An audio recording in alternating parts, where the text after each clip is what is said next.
Jornada criminosa. McDonald's é condenado a indenizar empregados em São Paulo. McDonald's, maus tratos e superexploração. McFraude. Documentos inéditos comprovam que o McDonald's pagou 5 milhões de reais por uma norma da Receita Federal. A onda de denúncias contra o McDonald's no Brasil cresce dia a dia e se transforma num escândalo de grandes proporções. E as maiores vítimas são os nossos trabalhadores e o governo brasileiro. As denúncias são tão graves que não dá para entender como esta empresa continua desafiando as nossas leis, sem que até agora a justiça tenha conseguido impedir.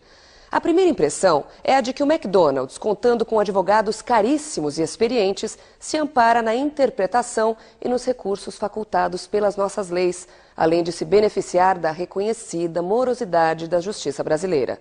Mas será mesmo só isso? Conheça agora em detalhes as razões deste escândalo e das denúncias contra o McDonald's. A receita da jornada de trabalho adotada pela rede McDonald's no Brasil inteiro é no mínimo estranha. São 44 horas de trabalho semanais, menos as horas paradas na sala de break, o que significa, no final do mês, um salário menor que o salário mínimo. É isso mesmo. O McDonald's do Brasil desenvolveu uma fórmula que até então ninguém tinha ouvido falar de pagar ao seu funcionário um salário menor do que o salário mínimo. É a chamada jornada móvel e variável de trabalho. Não conseguiu entender? Então preste atenção.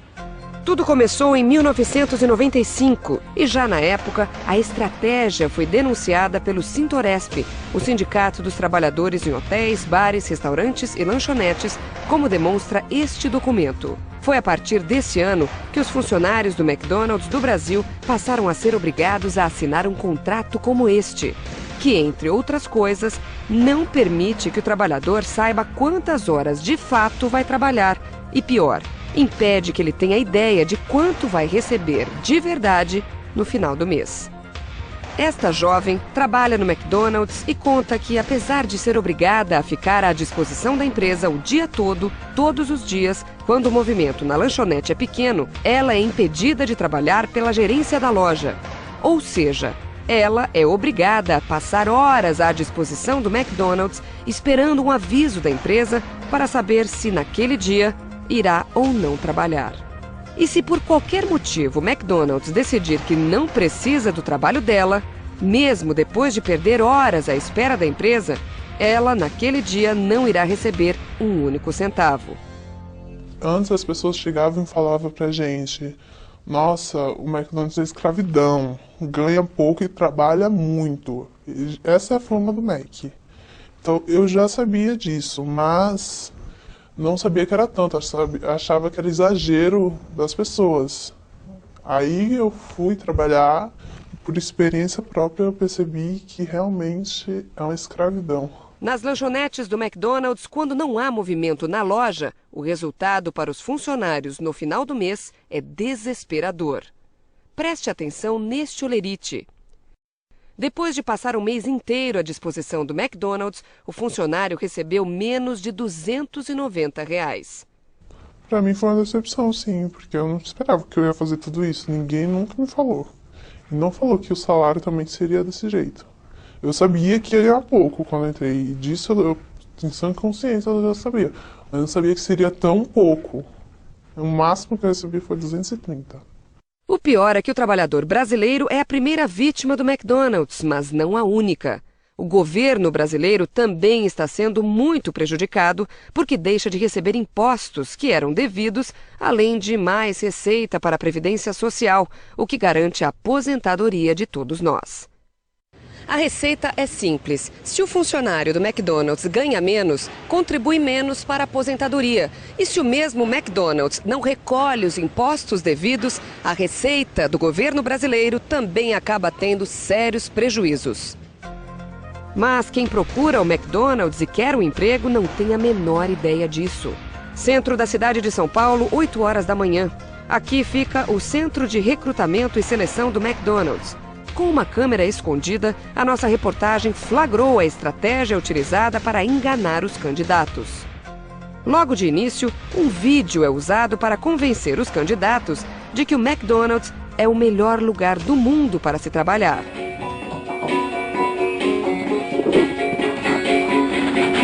Essa marca vocês já conhecem. E todo o nosso sucesso é resultado da construção das melhores equipes que aprendem o princípio básico que é passado a todos os funcionários. Podemos resumi-los em 4 letras: Q, S, L e V. Qualidade, serviço, limpeza e justo valor. É o mesmo que dizer, o McDonald's oferece alimento gostoso, de primeira qualidade, num ambiente limpo e agradável. Em seguida, é a funcionária responsável pela seleção quem cita os benefícios oferecidos pela empresa e garante que o salário pago pelo McDonald's ficaria entre R$ 380 e R$ 400 por mês.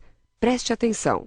O salário é por hora, é R$ 2,52 a hora, tá? E essa média de horas que vocês fazem tira mais ou menos os 380, R$ 400 livre por mês. Só que isso não é verdade, como demonstram os depoimentos destes funcionários. No Mac, o meu salário foi R$50. O máximo que eu ganho é 230, não passa mais que isso. Eu acho que meu primeiro salário foi R$98, R$90. Eu fiquei pasmada, meus pais, então... Já me falaram que foi porque eu sou menor de idade, eu não posso ganhar um salário fixo, um mínimo, entendeu? Não posso ganhar nem um salário mínimo, mas eu acho que, tipo, se a gente pode trabalhar que nem adulto, a gente também podia receber que nem adulto, né? A diferença entre o valor prometido pela empresa e o salário real recebido no final do mês acontece por causa da estratégia do McDonald's de pagar apenas pelas horas em que os funcionários estão efetivamente atendendo algum cliente. Se a lanchonete está vazia, os funcionários são levados para a chamada sala de break, apresentada como um ambiente agradável, com TV, computador e vídeo, mas que, na verdade, tem como único objetivo justificar os descontos nos salários. Repare como a funcionária do centro de seleção do McDonald's fica sem saber o que dizer quando é questionada por uma candidata. A gente tem um amigo que já trabalhou no Mac e essas salinhas que tem de internet e televisão, ele falou que assim, tinham vezes que ele chegava lá, sei lá, o horário combinado era 10 horas, só que às vezes ele só começava meio-dia a trabalhar, porque não tinha movimento e tal. Como que isso funciona? Todo o horário que eu tiver lá dentro vai ser conta para... O horário que você for contratada, você já entra e vai bater seu dedo, vai bater pela digital, né? Então você já bate o seu dedo, que é pela sua digital, na hora que você entrar no restaurante. Você já começa a ganhar a partir do momento que você bate o seu dedo. Ele não falou nada a esse respeito? Porque... Não, ele falou que o pessoal lá ficava, assim, eles reclamavam porque não ia trabalhar. Aí eu acabava trabalhando poucas horas e ganhando menos no final do mês. Isso é bem difícil, mas não sei. É por essas e outras que esta garota, depois de vários meses de exploração, não aguentou mais e decidiu pedir as contas. É um trabalho muito puxado, dificultoso, humilhante. Sei lá, é uma humilhação. Você trabalhar, receber aquela mixaria. Uma armadilha que, de acordo com vários especialistas, desrespeita a Constituição brasileira, que desde 1934 estabelece que nenhum trabalhador poderá receber menos que o salário mínimo. O presidente da Associação dos Magistrados do Brasil, o desembargador Henrique Nelson Calandra, se diz preocupado e faz um alerta. A aparente legalidade da jornada móvel de trabalho, defendida por alguns empresários e sindicalistas, na verdade tenta esconder uma estratégia de exploração do trabalhador absolutamente injusta. Nem tudo que é legal é justo, nem tudo que é justo é legal. De sorte que, em que pese a legalidade aparente desse tipo de trabalho, surgem desconfortos, surgem danos. O trabalho tem que ser, ao mesmo tempo, uma ferramenta de libertação, mas tem que haver esse equilíbrio entre o poder econômico e a força de trabalho. Nós temos que ter uma relação equilibrada para evitar exatamente que a vida da pessoa seja destruída pelo trabalho. A gente nota, por exemplo, em alguns países do Oriente, especialmente no Japão, onde as pessoas são submetidas a jornadas variáveis e contínuas e acabam numa condição quase subhumana. Então, é uma vergonha para um país como o Brasil termos focos de trabalho escravo, verdadeiramente isso. E o Brasil com um dedo apontado contra ele em unidades internacionais, porque ele viola direitos e garantias básicas dos trabalhadores. Tanto é verdade que, no início deste ano, a partir de um processo aberto no estado do Paraná, o Tribunal Superior do Trabalho divulgou uma decisão considerando ilegal a jornada móvel variável de trabalho praticada pelo McDonald's. Nossa equipe veio até o Tribunal Superior do Trabalho, aqui em Brasília, para conversar com a relatora deste recurso, a ministra Dora Maria da Costa. Ela explica que tomou sua decisão pensando no trabalhador brasileiro, que pode ser muito prejudicado quando não sabe quantas horas vai trabalhar e o quanto vai ganhar naquele mês. Prejudicial financeiro, econômico, social. Eu acho que isso, o reflexo disso realmente não é bom para a vida do trabalhador brasileiro. Eu não estou entrando na McDonald's, o sistema que é americano. Eu acho lá tem um outro sistema, não tem leis rígidas como tem aqui, que estabelece uma jornada fixa, está dentro da Constituição. Dora Maria da Costa acredita que a jornada móvel variável afronta o princípio da proteção do trabalhador assegurado no artigo 9º da CLT, a consolidação das leis trabalhistas. Essa jornada estabelecida da forma que foi estabelecida, a tal da jornada móvel, a alegação da empresa de que ela era do conhecimento antecipado. Mas isso só não basta. Você fica sabendo na semana anterior, ou um mês, suponhamos, qual vai ser a sua jornada, mas você não pode organizar a tua vida no mês seguinte porque você não sabe qual é. Há mais de 15 anos, essa exploração imposta pelo McDonald's do Brasil aos seus funcionários vem sendo denunciada pelo Sintoresp, o Sindicato dos Trabalhadores em Hotéis, Bares, Restaurantes e Lanchonetes no estado de São Paulo. O Sintoresp é hoje o maior sindicato da América Latina no segmento e é o responsável por várias conquistas alcançadas pela categoria nos últimos anos. Só que, do outro lado, defendendo a jornada móvel de trabalho, existe um outro sindicato, o Sindifest, cuja própria criação está envolvida em uma série de episódios nebulosos que já foram alvo várias vezes de reportagens veiculadas pela grande imprensa. Em abril de 2008, a revista Época revelou a trajetória financeira impressionante de um dos responsáveis pela criação do Sindifest, Ataíde Francisco de Moraes. Em menos de 10 anos, Ataíde saiu de uma pequena casa na periferia de Osasco, na Grande São Paulo, para construir um patrimônio que, segundo a revista, inclui um hotel com 18 suítes, todas de frente para a praia, em Aquirás, próximo a Fortaleza, no Ceará, avaliado em R$1 milhão. Uma casa com 465 metros quadrados num dos mais caros condomínios fechados de Osasco, que valia, na época, R$1 milhão. Além de uma chácara em Juquitiba, no interior de São Paulo, uma casa de praia com 750 metros quadrados em Peruíbe, no litoral paulista, e mais uma empresa de material de construção. Todos os valores que foram citados na reportagem da revista Época se referem ao ano de 2008. Ataíde exerceu várias funções no mercado de trabalho, mas nunca trabalhou na categoria que representa. Em vez de defender o trabalhador, Ataíde Francisco de Moraes e seu Sindifest preferem fazer o jogo dos mais fortes. O Sindifest atua somente na cidade de São Paulo e defende a jornada móvel variável, que o McDonald's aplica em todo o Brasil. No site, o sindicato deixa bem claro de que lado está ao indicar o nome das empresas cadastradas no Sindifest. Uma opção que acaba atingindo em cheio o bolso dos trabalhadores dessas empresas. Preste atenção nestes números. Mas a situação é ainda pior, já que, na maioria dos casos, no fim do mês, o salário que chega de verdade no bolso do funcionário do McDonald's é bem menor que os R$ 604,24 prometidos. Mas, apesar de evidências tão fortes, a briga na justiça para provar a exploração a que são submetidos os funcionários do McDonald's não tem sido nada fácil. E algumas decisões tomadas em alguns tribunais surpreendem até os advogados mais experientes. Como, por exemplo, este documento. Este é um laudo feito por um perito que deve ser, por definição, isento, mas causa muita estranheza pelo fato de ter sido impresso num papel timbrado do Sindifest. Cadê a isenção? Não há precedentes de haver sido encontrado em um laudo pericial material com DNA de uma das partes.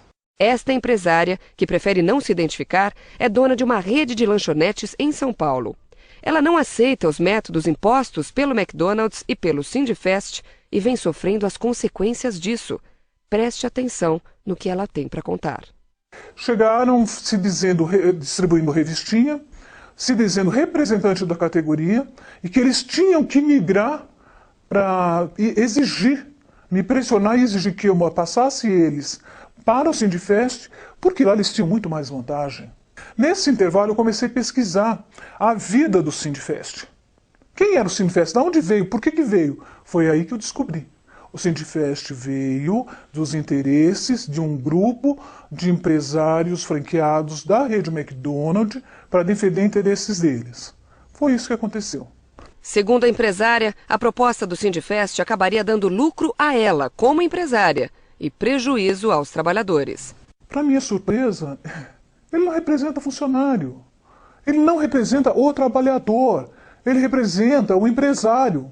Porque ele, com todas as letras, virou para mim e falou assim, desculpa, mas a senhora está sendo boba e a senhora está tendo prejuízo. E desenhou no papel para mim o que eu ia ganhar ao longo de um ano se eu tivesse o número de funcionários que eu tinha na época e tenho atualmente, com o salário de lá, com as vantagens de lá.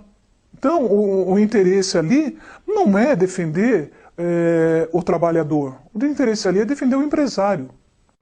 Nós vamos conversar com o presidente do Sintoresp, Francisco Calazans. Calazans, por que dessa denúncia? Porque nós queremos que toda a sociedade brasileira saiba do que está ocorrendo no setor de fast food. Lá está havendo uma exploração dos jovens brasileiros, né, através de uma jornada móvel de trabalho irregular, uma jornada ilegal, já reconhecida como ilegal pelo Tribunal do Trabalho. E é isso que nós queremos denunciar, porque está sendo feito através de um sindicato que foi criado com essa finalidade para ajudar justamente a empresa a proceder dessa forma. Há quanto tempo isso vem acontecendo? Bom, em 96, o Sindifest, que é o sindicato que se serve a esse tipo de procedimento que nós estamos denunciando, foi criado. Nós impugnamos junto ao Ministério do Trabalho. Ele foi criado de uma forma absolutamente equivocada, né, maliciosa. Eles publicaram um edital que iriam realizar uma assembleia na Praça da Sé, às 9 horas de um dia feriado. Então, quer dizer, já era para não comparecer ninguém para criar o sindicato. Eles fizeram a ata, né, juntaram a lista de presença, deram entrada no Ministério do Trabalho e o Ministério do Trabalho, em tempo recorde, jamais visto na história do Ministério do Trabalho, reconheceu o sindicato. O pessoal que criou não é da categoria profissional, né? Ninguém sabe nem quem são. Nós depois descobrimos que um era até de outro, de supermercado, não tem nada a ver com o setor de hotelaria, né, de restaurante, e fizeram esse absurdo. Em 96 foi impugnado, mas em 2001 ele foi restabelecido. E aí passaram a agir. Bom, nós estamos tentando anular o sindicato. Tanto o Sindifest quanto o McDonald's têm sido alvo de várias denúncias na Justiça do Trabalho, no Ministério Público do Trabalho e até na Organização Internacional do Trabalho. Como é que é isso? O Sintoresp tem o dever de defender os interesses dos trabalhadores. Então nós atacamos onde precisa ser atacado. Então nós denunciamos, por exemplo, porque o McDonald's, essas empresas não cumprem a lei de cota, empregados deficientes. Né, pratica essa jornada móvel imoral, né, escravidão, em pleno século XXI. Então, nós vamos até a OIT, porque é um problema de ordem internacional. Né. E o que é preciso fazer, então, para impedir esses abusos? É preciso que as autoridades brasileiras, o Ministério Público, o Poder Judiciário, tomem consciência disso, o Ministério do Trabalho, para coibir, fiscalizar, evitar que isso aconteça. O Ministério do Trabalho anular esse sindicato indecente que foi criado de uma forma absolutamente irregular, uma afronta à legislação trabalhista. Nós estamos cumprindo a nossa parte. Como sindicato, nós estamos denunciando para o mundo inteiro. E esperamos que as autoridades também, né, entendam que isso é grave e que precisa ser acabado. É o que nós queremos e é o que nós esperamos. As autoridades e os estudiosos precisam começar a pensar o direito sindical focados não nos interesses dos empresários, nem nos interesses dos sindicalistas, mas sim na real necessidade dos trabalhadores. Caso contrário, estarão sempre proporcionando ambiente para a proliferação desta delinquência patronal. A manutenção deste quadro é uma verdadeira declaração de ausência de compromisso do Estado com as diretrizes da OIT, direcionadas para a instalação do trabalho decente e erradicação do trabalho escravo. Francisco Calazans, presidente do Sintoresp.